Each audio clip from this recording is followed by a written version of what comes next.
Agenda नहीं, agenda नहीं, agenda नहीं, बात नहीं की कर रही हूँ। आप रुक जाइए प्रोफेसर अंशु जी। महसा अमीनी की बात की तो इनकी आवाज इतनी ऊपर हो गई। रो लीजिए आप रो लीजिए, आप महसा अमीनी की बात कीजिए। वहाँ पे भी आता। अच्छा प्लीज मुमताज जी, मुमताज जी,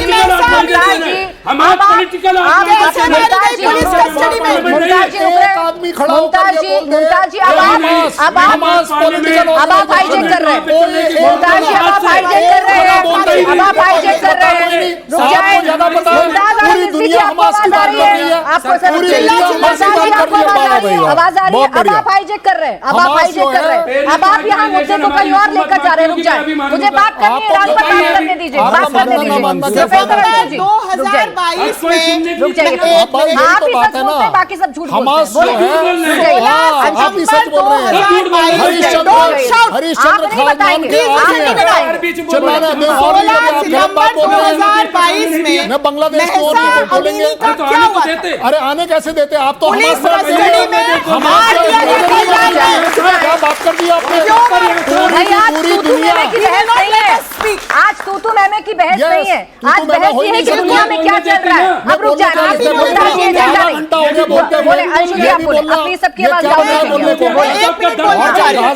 का दर्द कहाँ से आ गया? हमास का दर्द आ रहा है आपका। बोले बोले बोले आती है बोलने ये सही बोल रहे हैं, शर्म नहीं आती है बोलने वाले को। बांग्लादेश पर आप नहीं बोलते हैं। मैं एग्री करता हूँ, मैं एग्री करता हूँ, मैं बिल्कुल एग्री करता हूँ कि शर्म नहीं आती बोलने वालों को। मैं 100% एग्रीमेंट। शर्म आनी चाहिए, लड़ाई नहीं करनी है, लड़ाई नहीं करनी है।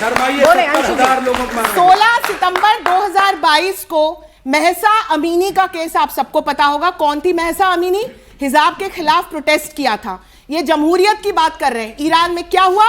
महसा अमीनी की पुलिस कस्टडी में मृत्यु हुई, मार दिया गया। और जो ये प्रोटेस्ट था अगेंस्ट द हिजाब, इसको ब्रूटली कुचल दिया गया। ये जमहूरियत होती है। दूसरा, आपको गाजा में तो बड़ी सांत्वना है। बांग्लादेश में 1971 के बाद 1971 के बाद 22% हिंदू आबादी थी। 22 सवाल जो मैं पूछना चाह रही हूँ, 7.8% अंशु जी मैं आपसे पूछना चाह रही हूँ, ईरान का भी एक स्टेटमेंट है जो कुछ ही दिन पहले का है, 27 दिसंबर का है। ईरान ये कह रहा है कि यूएस, इजराइल और यूरोप मिलकर ईरान पर युद्ध की तैयारी कर रहे हैं या युद्ध जैसा कर रहे हैं। अब ना तो हम बॉम्ब चलते देख रहे हैं, ना कोई धमाका सुन रहे हैं, तो ईरान को ऐसा क्यों कहना पड़ रहा है? ईरान अपनी आंतरिक विफलताओं, जिस प्रकार से आतंकवादी संगठनों को बढ़ावा दे रहा है, प्रॉक्सीज को आगे बढ़ा रहा है। यार नहीं लड़ना है यार, दूसरे देश के नाम पर नहीं लड़ना है, आपस में नहीं लड़ना है। डिस्टर्ब मत करिए, डिस्टर्ब मत करिए।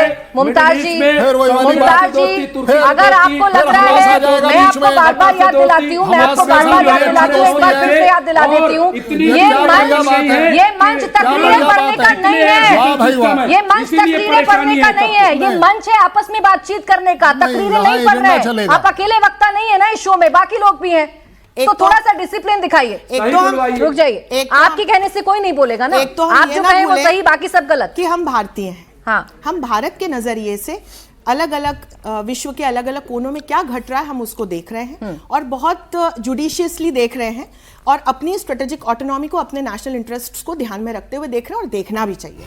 ईरान में इस वक्त जो हो रहा है हम उस पर चर्चा कर रहे हैं प्राची, कि किस तरह से वहां पर एक जो अनरेस्ट है उसके पीछे के कारण और बड़े सालों से ये अनरेस्ट चल रहा है। अब इसने एक ज्वालामुखी का रूप लिया है जो एकदम फट पड़ा है। जेनजी जो है वो सड़कों पर और अलग अलग वर्गों के लोग सड़कों पर हैं। मैंने महसा अमीनी का आपको उदाहरण भी दिया। ईरान और अमेरिका के संबंध इस इस्लामिक रिवॉल्यूशन के पहले किस तरह से अच्छे थे, एमिकेबल थे, हम सभी जानते हैं। बीते कुछ वर्षों में भारत अमेरिका, ईरान और अमेरिका के संबंधों में किस तरह से एक बिटर एक चैप्टर खुला और वो कहां तक गया ये भी हम जानते हैं। इस वक्त ईरान किस तरह से प्रॉक्सीज को, इस वक्त आप बोल लीजिए भाई साहब, आप बोल लीजिए, आप महिलाओं का कितना सम्मान करते हैं ये दिखाई पड़ रहा है।